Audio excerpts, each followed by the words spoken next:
Hello friends, welcome to my channel unique fashion point. आज मैं यहाँ पर 10 साल की बच्ची के लिए एक बहुत ही खूबसूरत सा फ्रॉक बना रही हूँ। तो उसके लिए मैं ये कटिंग कर रही हूँ। ठीक है, तो यहाँ पर मैंने 3 मीटर का फैब्रिक लिया है।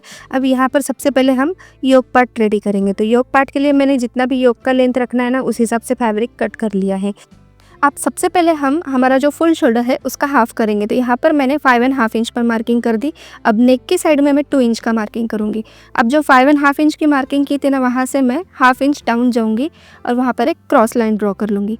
अब यहीं पर हम टेप को रखेंगे और यहाँ से 6 इंच पर मार्किंग कर देंगे। अब जितना भी हमारा चेस्ट है ना, चेस्ट में हम 3 इंच का लूजिंग देंगे और यहाँ पर हम मार्किंग कर लेंगे। ठीक है, तो आगे की साइड में भी मैंने 1.5 इंच मार्जिन का ऐड कर दिया है। सेम उसी तरीके से हम वेस्ट का भी मार्किंग करेंगे। अब यहाँ पर हम लाइन को मिलाकर एक लाइन ड्रॉ कर लेंगे। अब आर्म होल बनाने के लिए हम क्या करेंगे, जितना हमने शोल्डर लिया था ना, उतना ही मार्किंग हम चेस्ट लाइन पर करेंगे। ठीक है, अब सेंटर के साइड में हम हाफ इंच बैक साइड लेंगे, यानी कि अंदर की साइड लेंगे हाफ इंच। अब यहाँ पर इस तरीके से हम आर्म होल का शेप ड्रॉ करेंगे। जो मार्किंग हमने किया था ना, वहाँ से 0.75 इंच का क्रॉस में मार्किंग करेंगे और इस तरीके से हमें आर्म होल का शेप ड्रॉ करना है। अब सेम मार्किंग हम और हाफ इंच बाहर की साइड करेंगे और बैक साइड का आर्म होल ड्रॉ करेंगे। अब नीचे की साइड में हम हाफ इंच ऊपर से इस तरीके से क्रॉस में मार्किंग कर देंगे। अब जो भी हमने पैटर्न रेडी किया है ना, उसके हम लोग कटिंग कर लेंगे। तो सबसे पहले हम बैक साइड का पार्ट कट करेंगे और उसके बाद बैक वाला पार्ट साइड में निकाल कर हम फ्रंट वाले साइड का आर्म होल कट करेंगे। अब इतनी कटिंग होने के बाद देखो, यहाँ पर मैंने बैक वाला जो साइड है उसे ही अलग कर लिया है और फ्रंट वाले साइड में मैं आर्म होल का शेप दे रही हूँ। तो इस तरीके से आपको फ्रंट और बैक दोनों भी साइड का शेप किस तरीके से देना है मैंने यहाँ पर दिखा दिया है। अब यहाँ पर हम स्लीव की कटिंग करेंगे। ठीक है, तो स्लीव हम पफ वाली बनाने वाले हैं। तो सबसे पहले हम स्लीव का ड्राफ्ट करेंगे। तो यहाँ पर मैं स्लीव की ड्राइंग कर लूँगी, जो हमारी नॉर्मल स्लीव होती है ना उसकी। उसके बाद हमें जितना भी पफ चाहिए ना, ऊपर की साइड में हमें उतना कपड़ा रख देना है।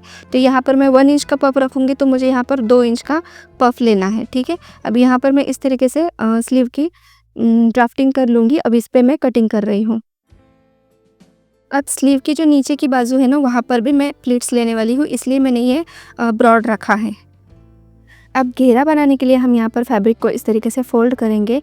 अब देखो लेंथ हमारी कितनी बची, जो हमारा योक पार्ट था उसे माइनस करते हुए हमारी लेंथ जितनी भी बची है हम उसे 3 में डिवाइड करेंगे। तो जितना भी हमें मिलेगा, तो यहाँ पर मुझे 8.33 इंच मिला था, तो उसमें मैं 1 इंच प्लस करूँगी हमारा सिलाई का। ठीक है, तो 9.33 इंच का मैं यहाँ पर जो हमारा लेयर है वो लेयर कट करूँगी। ठीक है, तो 3 लेयर में ये फ्रॉक में रेडी कर रही हूँ। अब लेयर्स हमें कितने रखने हैं वो हम देखेंगे। तो देखो, यहाँ पर जो मैंने फ्रंट पार्ट कट किया था ना हमारा बॉडी का, वो मेरा था 8 इंच। ठीक है, तो 8 इंच का हमें डबल लेना है, यानी फ्रंट वाली साइड में हमारा 16 इंच रहेगा। तो 16 इंच का डबल फैब्रिक हमें लेयर में लेना है। ठीक है, तो 16 इंच का डबल हमारा हुआ 32 इंच। अब 32 इंच फ्रंट में और 32 इंच बैक में लगाएंगे।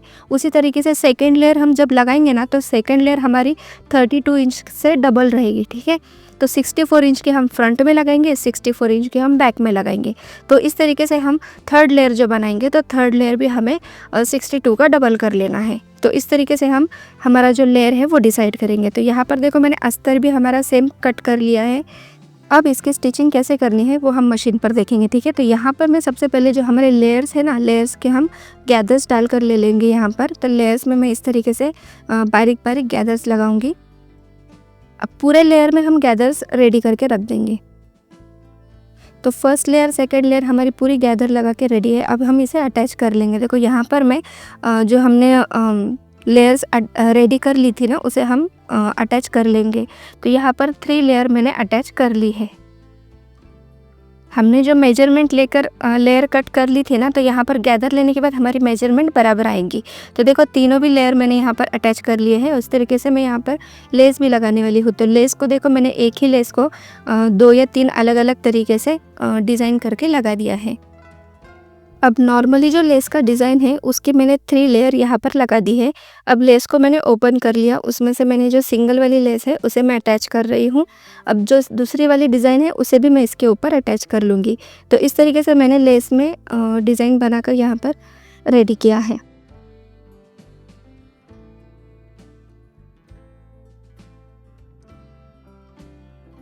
तो अब हम योक पार्ट रेडी करेंगे। तो कैनवस पर देखो, यहाँ पर मैंने जो मेन फैब्रिक है उसे पेस्ट कर लिया है और इस तरीके से नेक मैंने राउंड में कट किया है। ठीक है, तो यहाँ पर मैं लेस लगाकर इसे थोड़ा सा अलग लुक दूँगी। अगर आपके पास भी इस तरीके की गोटा लेस है तो आप इसमें अलग अलग डिज़ाइन रेडी कर सकते हैं। तो यहाँ पर मैंने जैसे हम चेक्स बनाते हैं ना, उस हिसाब से मैंने यहाँ पर ड्राइंग बनाई है। तो ये मैंने पार्ट रेडी कर लिया है। अब जो लेस है मेरी ओरिजिनल, मैं उसे यहाँ पर राउंड में लगाऊंगी। अब किनारे में जो हमने ये लेस लगाई है ना, इसे हम अंदर के साइड में जब पलटी करेंगे फैब्रिक को, तो ये जो बॉर्डर है ये हमारी अच्छे से दिख के आएंगी। ठीक है, तो यहाँ पर देखो मैंने नेक का जो पैच है ये रेडी कर लिया है। अब मेन फैब्रिक पर मैं इसे इस तरीके से रखूँगी और उसके ऊपर अस्तर वाला पार्ट रखूँगी और यहाँ पर मैं नेक पे स्टिच लगा दूँगी। अब जो हमने स्टिच लगाई है ना, उसे हम कट कर लेंगे स्टिच के अंदर की साइड से नेक को। अब यहाँ पर छोटे छोटे कट्स लगाएंगे और इस पार्ट को हम पलटी कर लेंगे। अब पलटी करने के बाद यहाँ पर हम धागा स्टिच लगा देंगे। अब इसे हम अंदर की साइड में फोल्ड करेंगे और प्रेस लगाएंगे। तो प्रेस की वजह से ये नेक हमारा जो है ना, ये परफेक्टली बैठ जाएगा।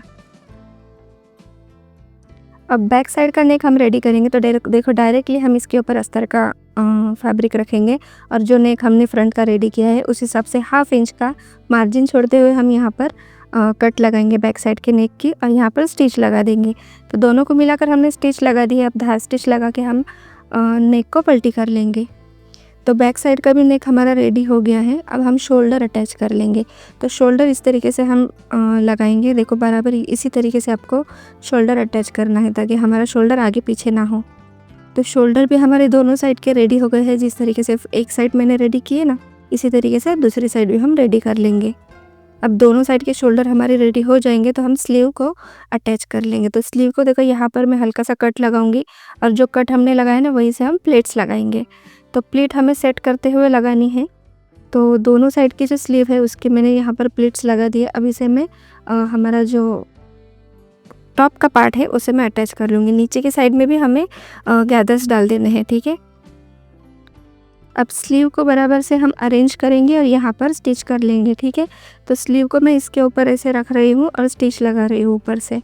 अब इसी तरीके से दोनों साइड की स्लीव हम रेडी कर लेंगे। अब जो स्लीव का नीचे का पार्ट है ना, वहाँ पर हम पट्टी लगाएंगे। तो देखो इस तरीके से मैंने पट्टी लगाई है। अब उसे पलटी करेंगे सामने की साइड में और ऊपर से एक स्टिच लगा देंगे। तो इतना करने के बाद अब हम यहाँ पर जो हमारा फिटिंग का स्टिच है वो फिटिंग की स्टिच लगा देंगे। तो फिटिंग की जो स्टिच है वो हम सिर्फ जो हमारा स्लीव जहाँ पर आर्म होल आ रहा है ना, वहीं तक लगाएंगे। ठीक है, और अस्तर और मेन फैब्रिक दोनों को अलग अलग रख के हम स्टिच लगा देने वाले हैं। तो दोनों को हम इसमें अलग रखने वाले हैं क्योंकि हम यहाँ पर अस्तर भी अटैच करने वाले हैं ना घेरे में, तो हमें वो अलग अलग पार्ट लगेंगे। तो यहाँ पर देखो मैंने अस्तर से अस्तर को मिलाया है और मेन फैब्रिक से मेन फैब्रिक को। इस तरीके से आपको फिटिंग की स्टिच लगा देनी है।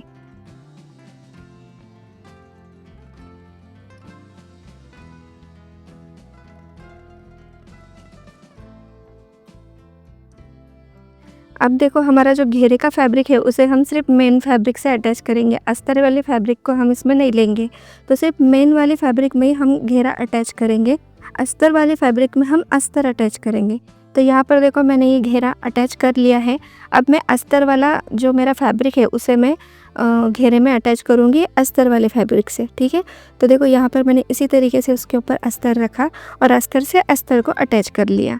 अब जब हम इसे सीधा करेंगे ना, तो जो हमारी जो स्टिच लगाई हुई है ना हमने, वो अंदर की साइड चले जाएंगे। देखो इस तरीके से। तो दोनों साइड का मार्जिन जो है वो हमारा कवर हो जाएगा। अब बैक साइड में हमने यहाँ पर चेन अटैच की है। ठीक है, तो बैक साइड में चेन हमने कैसे अटैच की है, तो चेन की वीडियो भी मैं नेक्स्ट पार्ट में ज़रूर डालूँगी। तो यहाँ पर जो हमने चेन अटैच की है ना, वहाँ से हम स्टिच लगाएंगे और पूरा जो बैक वाला साइड है उसे बंद कर लेंगे। तो इस तरीके से हमारा जो फ्रॉक है वो पूरा रेडी हो गया है। ठीक है, आपको मेरी वीडियो कैसी लगी है ना, वो मुझे आप लोग कमेंट करके ज़रूर बताना। और जो भी आपके क्वेरीज है या फिर जो भी आपके सवाल है वो आप मुझे कमेंट में पूछ सकते हो। तो मिलते हैं नेक्स्ट वीडियो में, तब तक के लिए बाय, अल्लाह हाफिज़।